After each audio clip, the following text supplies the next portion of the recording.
Olá! Há cerca de 20 anos morreu o filósofo, economista e psicanalista francês de origem grega, Cornelius Castoriadis, um dos mais importantes pensadores do século XX, marcado também por interlocutores como Pierre Bourdieu, Claude Lévi-Strauss, Michel Foucault, Jacques Lacan, dentre outros. E para conversar sobre o pensamento de Castoriadis na atualidade, recebemos hoje o professor de filosofia da Universidade Federal do Rio Grande do Norte, Sérgio Della Sávia.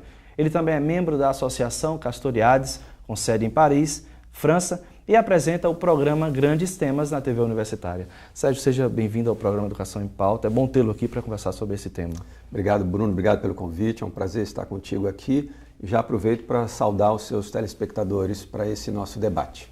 Primeiro, parabenizar pelo Castoriadis como um evento internacional, inclusive foi citado na Associação Castoriadis em Paris, o evento aqui na UFRN.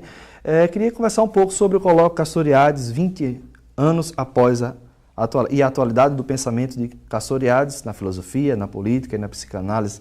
Como é que foi idealizado esse evento que aconteceu no mês passado aqui na UFRN?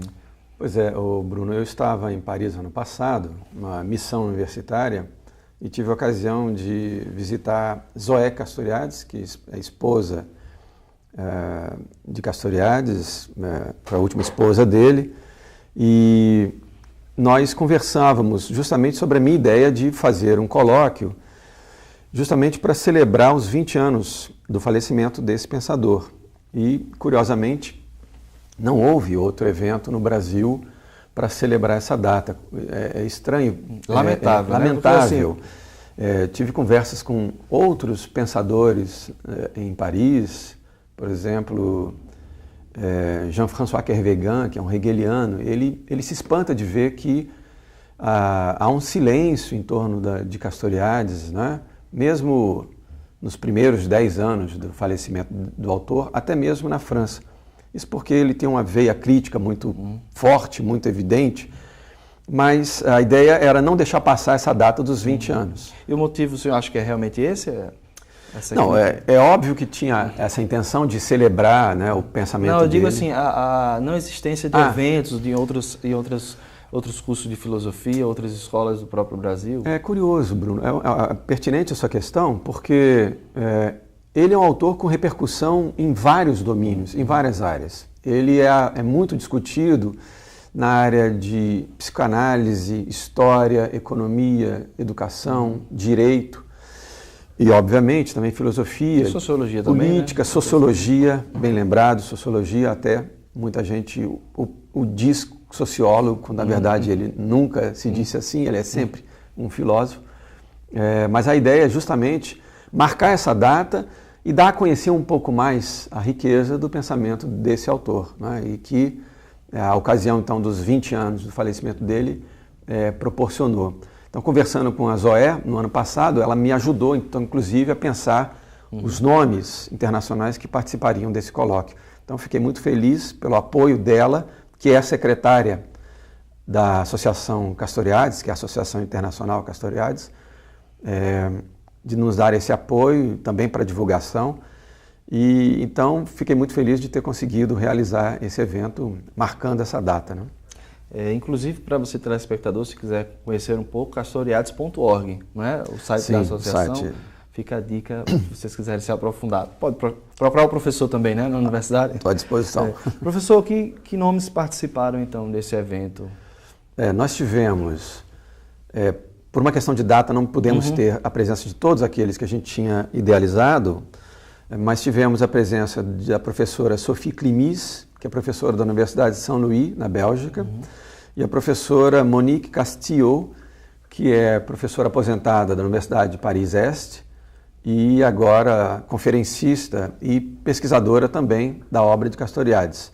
Então são os dois interventores internacionais no evento, além de outros nomes no Brasil, Evanderson, da Universidade de Goiás, Éder, da UERN, né?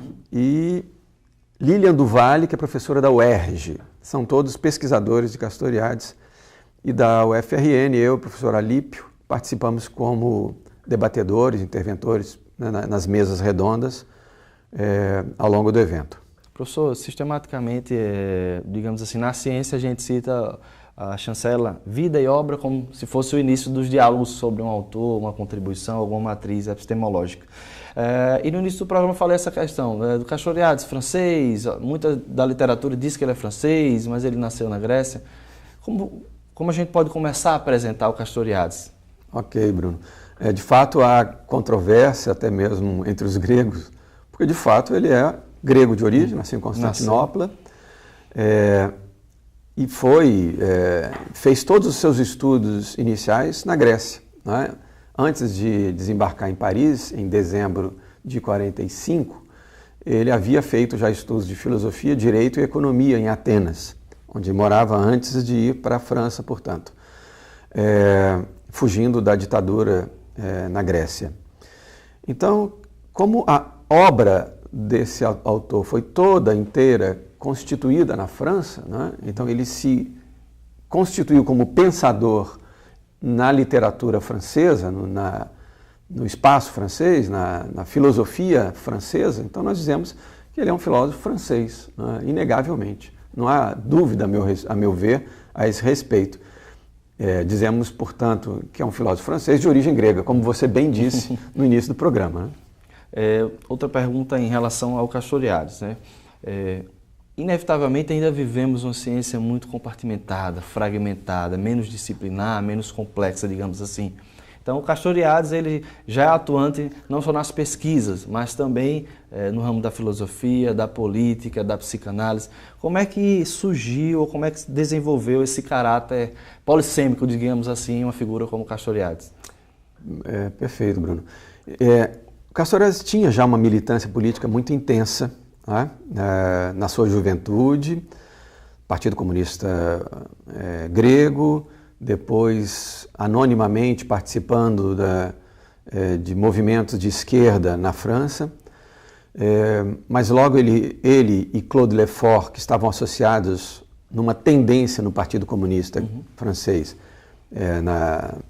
na vertente trotskista, né, no movimento trotskista francês. Eles rompem a partir do 5º Congresso Internacional do Partido Comunista, dado as derrapagens históricas do comunismo soviético. Eles vão se tornar intensos críticos, né, do comunismo soviético, criam uma revista intitulada Socialismo e Barbárie, que dura cerca de 20 anos, e a partir daí ele começa a abordar diversos temas. Então, assim, eu diria que é do percurso mesmo, singular, do Castoriadis, esse caráter enciclopédico, né? Ele, na década de 60, começa a formação em psicanálise, participa dos seminários de Lacan, mas em todos os domínios, economia, direito, história, filosofia, política, estética, ele vai dizer sempre algo original, mesmo, por exemplo, na leitura dos gregos antigos.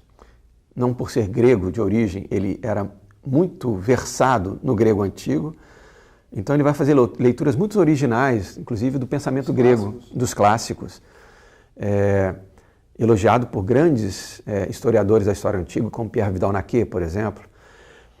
Então ele vai se interessar por vários domínios, e a sua questão é interessante porque, embora esse caráter polissêmico, enciclopédico da obra de Castoriadis, ele pensa nos moldes de um Aristóteles uma articulação entre esses vários pontos. Quer dizer, ele tem ideias mestras que vão articular suas abordagens nesses vários domínios, né? Professor, a contribuição do Castoriadis para hoje, né? A gente já falou do evento, do início então da sua contribuição, das suas investigações e aperfeiçoamento teórico, digamos assim, mas hoje como é que a gente poderia trazer temas como a própria crítica que ele faz ao marxismo, né? Que ele fez ao marxismo? Seriam alguns temas que precisamos fazer hoje?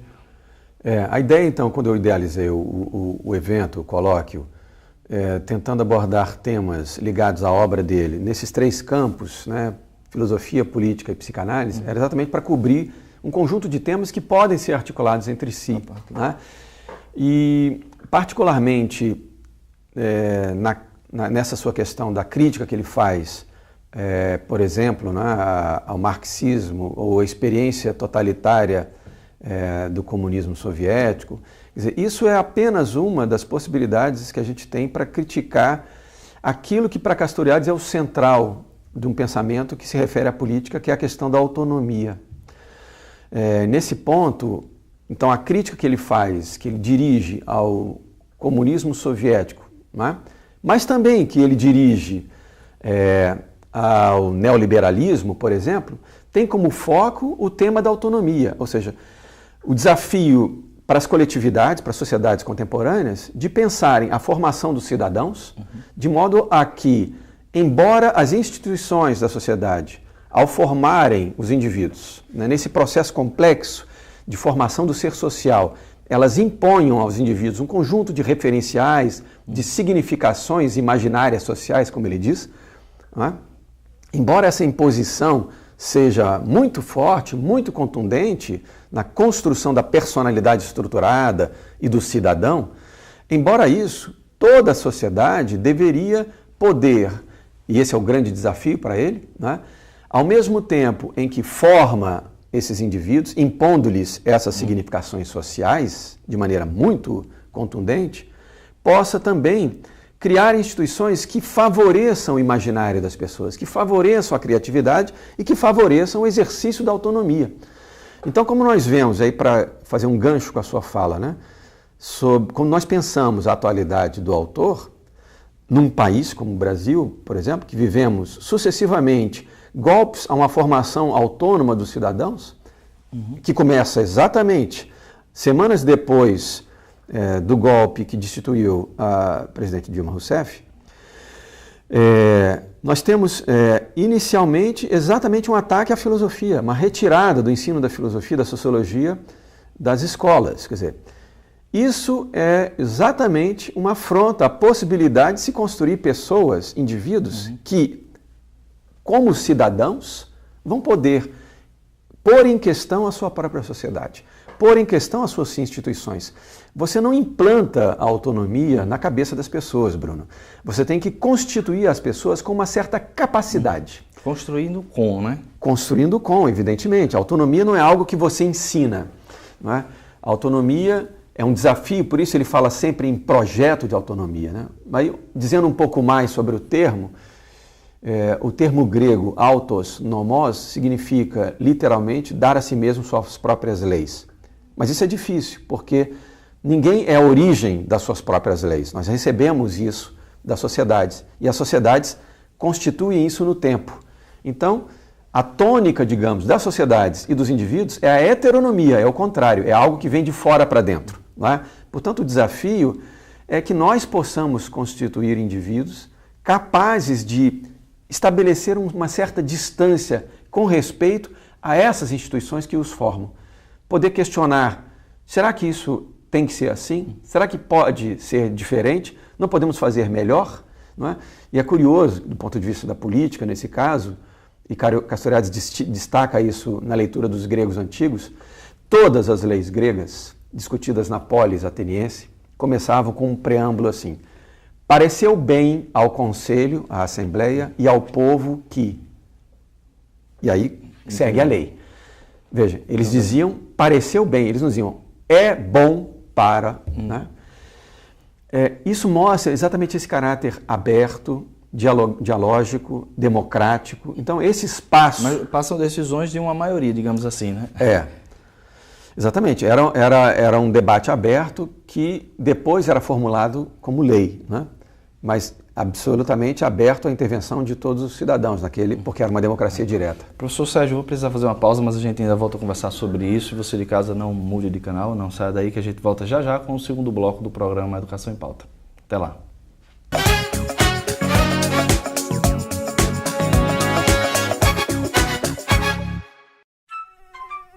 Assim ele parece inofensivo, mas você já sabe os males que esse mosquitinho pode trazer. Por isso, todo cuidado é pouco para que o Aedes aegypti não se prolifere. Aí vão algumas dicas. Verifique caixas, reservatórios e depósitos de água. Eles devem permanecer limpos e lacrados. Deixe o terreno limpo de copos plásticos, pneus, sacos de lixo. Não parece, mas eles podem ser criadouros do mosquito. As calhas dos telhados devem estar sempre limpas e desentupidas. O acúmulo de água é um local ideal para o Aedes aegypti. Coloque telas nas janelas da sua casa. Isso evita visitas indesejadas ao longo do dia. Ter bichinho em casa é bom, mas lembre sempre de trocar a água dele e de lavar o recipiente. Caso tenha alguma dúvida, entre nesse site ou ligue para esse número. É o seu canal de comunicação com o governo federal. No IFRN, todos os campos estão engajados na luta contra o Aedes aegypti. Isso porque a gente sabe que para vencer essa guerra, cada um tem que cuidar da sua parte. Entre na luta você também e prove que um mosquito como esse não é mais forte que um país inteiro. É o IFRN na luta contra o Aedes aegypti.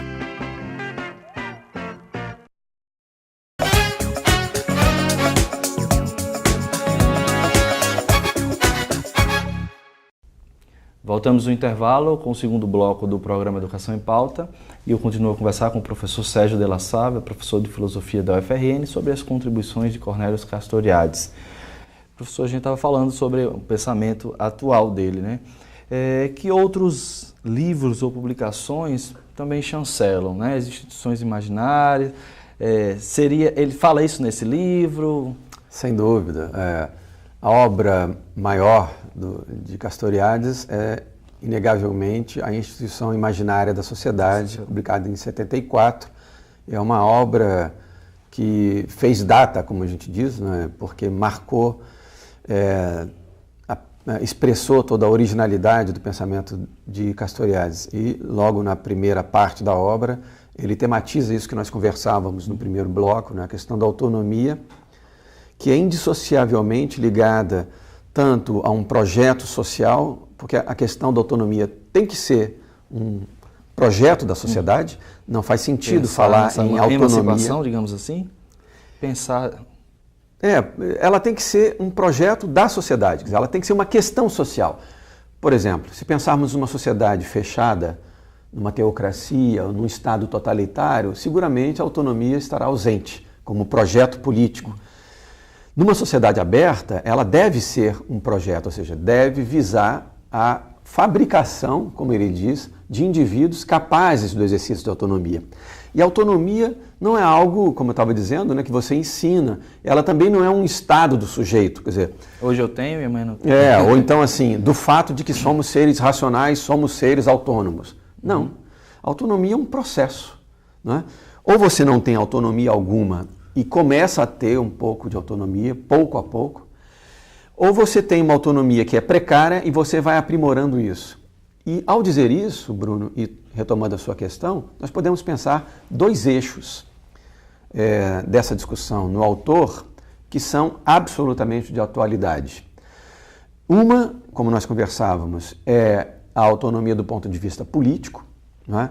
E aí você tem indivíduos, e no caso do Brasil, uma massa de indivíduos que não têm autonomia porque falta-lhes uma série de pré-requisitos para o exercício da autonomia. Poder econômico, né? Mas também instrução, capacitação prática, no sentido de acesso a informações, aos direitos, etc. Então essas pessoas não têm como ser autônomas porque lhes falta, não têm como ser autônomas porque lhes falta uma série de recursos que a sociedade e o Estado deveria ter dado. Um exemplo muito claro de pensarmos isso, eu estava dizendo com os alunos dia desses, né? O Bolsa Família, por exemplo. Né? Tivemos lá uma palestra da professora Valquíria, da Unicamp, sobre ela publicou um livro chamado Vozes do Bolsa Família.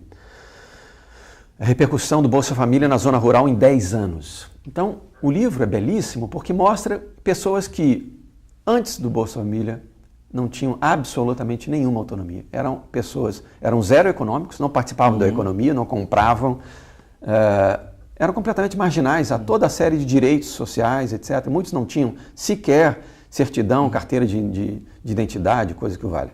E aí, só para entrar um pouco nessa... Quer dizer, não é só a questão econômica em si, mas a questão da participação, e me corrija se eu estiver enganado, vai a questão da constituição imaginária de estar dentro desse processo. É isso que a gente fala, que poderia exemplificar com a fala do Cornelius? Exatamente nesse sentido, ou seja, temos que pensar então, por exemplo, esse contingente de pessoas que antes não tinha autonomia de espécie alguma e começa pouco a pouco, ali no caso, por um acesso a um crédito, que eles têm autonomia inclusive de dizer o que vai comprar, eles não recebem uma cesta básica, recebem um cartão, eles podem escolher o que vai comprar, arroz, feijão, etc.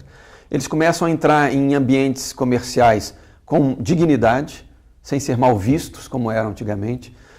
E pouco a pouco, eles começam a ter acesso, eles podem, por exemplo, comprar, pagar inscrição num curso, pegar condução para estudar. Progressivamente, eles começam a ir para instituições particulares e aprende, superior também. Exatamente, começam a estudar, começam a entender de seus direitos e vão se reunir e vão dizer assim, olha, a gente precisa aqui solucionar essa questão do esgoto. Aí começa um exercício de cidadania. Então, antes não tinha autonomia e começa pouco a pouco a ter alguma autonomia. Claro que isso é um processo, né? E que não para. Isso que é importante. Então a autonomia está ligada a essa compreensão do mundo através da qual esse ser passa a ser inserido, é isso? Exatamente. Aí por um processo complexo de absorção de significações, de direitos, de acesso à informação. Então é nesse sentido. Isso do ponto de vista político, não é? Mas como eu estava dizendo, podemos pensar isso também do ponto de vista psíquico, que é o que o autor discute na primeira parte da instituição imaginária da sociedade. Essas duas coisas são indissociáveis, né? A dimensão política, social, histórica da autonomia e a dimensão psíquica da autonomia. Porque, de fato, desde a psicanálise, nós não lidamos mais com um sujeito indiferenciado, um ser de razão pronto e acabado, né? Somos seres humanos, então somos racionais, de ponta a ponta. A psicanálise mostra que não, e que esse sujeito ele é fragmentado, de certo modo. Ele é rachado numa dimensão que ele não tem acesso de si mesmo, que é a sua própria psique, seu inconsciente. Então ele tem que também constituir nele mesmo a autonomia em relação a si mesmo. Percebam a repercussão disso. Um dos grandes males do nosso tempo é a depressão e o suicídio. Isso já é catalogado como um problema de saúde pública, mundial, inclusive. Né? E é curioso a gente pensar que isso começa com um processo em que o sujeito não tem condições, não tem recursos nele mesmo para lidar com suas próprias questões. Então, no final das contas, ele não é autônomo em relação à sua própria estrutura psíquica. Alguns sociólogos, eu não vou citar porque quando a gente fala de um, termina inevitavelmente, acho uma crítica, trazer contribuições de outros sociólogos, mas se pensa o suicídio também como questão social, né? Ou seja, não é uma aptidão apenas fisiológica do indivíduo, mas um contexto social que o aprisiona e gera consequências dessa magnitude, né? Ele pensa dessa forma também? Não sei se pensa, mas poderia pensar. Se estivesse aqui debatendo conosco, Bruno, certamente ele chancelaria essa nossa ideia. Curiosamente, algumas semanas atrás, nós fizemos um programa, Grandes Temas, sobre a questão do endividamento. Né? E uma das participantes disse que ela começou a discutir essa questão do endividamento porque ela trabalhava no hospital, no HUOL, no UOL, né, no hospital universitário, e ela percebia que muitos casos de depressão e de tentativa de suicídio tinham como fundo problemas econômicos. Endividamento insolúvel, né, que a pessoa perde a possibilidade de dar conta das suas próprias dívidas, etc. Esse processo causa adoecimento psíquico. Além de outros fatores que vão ocasionar isso, por exemplo, assédio moral no trabalho, assédio sexual, repressão no ambiente doméstico. Então, uma série de fatores que mostram justamente a originalidade de Castoriadis, porque, embora psicanalista, ele faz uma leitura muito crítica de Freud e Lacan, no sentido de que justamente essa psique, ela está ancorada no imaginário radical, como ele diz. Ou seja, de que esse indivíduo, essa psique, se constrói nessa relação ampla com o mundo social. Né? Então, esses fatores, eles são decisivos tanto para a construção de uma personalidade problemática, doentia, patológica, quanto da possibilidade de uma construção de uma personalidade autônoma. poderíamos falar, a partir das interpretações do homem e suas instituições, e como é que ele estabelece o conceito de imagem, imaginário, são abstrações que podem contemplar atmosferas da arte também, ou em que ele se baseia para essas concepções da imagem, do imaginário? Perfeito. Aos leitores eu recomendaria que leiam o pequeno e curto prefácio, mas profundo prefácio da Instituição Imaginária da Sociedade, onde ele diz isso de maneira muito clara. E nisso também de maneira muito original. Porque para ele, imaginário não tem nada a ver com um reflexo da imagem, não é? A coisa especulativa, fantasia, sonhos, devaneios, etc. Imaginário é um fundo não racional, não lógico, a partir do qual todas as significações sociais, mas também do ponto de vista das representações mentais do indivíduo, vêm à tona, na verdade. Não é? Elas são como que elaborações, seja do coletivo anônimo, social histórico, da sociedade, seja do ponto de vista da emergência de conteúdos psíquicos, elas brotam de um fundo que não é racional, não é lúcido para as pessoas envolvidas nesse processo. Então, ele diz que, na verdade, até mesmo real e racional são criações do imaginário. E é fácil perceber isso. Não faz nenhum sentido dizermos racionalidade para um asteca do século VI ou para um egípcio do século VII a.C., não é? Chegar para eles e dizer assim, mas vocês acham que a figura do faraó, não é, como Deus é algo real? Vocês não acham isso um contrassenso? Isso não fere a racionalidade? Não faz o menor sentido, né? Assim como outros temas, como a autonomia, por exemplo. É óbvio que a autonomia é algo datado, surge como uma questão na modernidade, que vai se constituindo ao longo da modernidade. Isso mostra exatamente que cada sociedade, em cada tempo histórico, não constitui lucidamente, né, como uma projeção da sua racionalidade, mas vai constituindo, pouco a pouco, um imaginário. E é esse imaginário que dá coesão para uma certa sociedade, que apresenta justamente a singularidade histórica daquela sociedade. Como se fosse um espírito do tempo, essa ideia? Algo como, né? Você toma uma ideia que é Hegel, não é?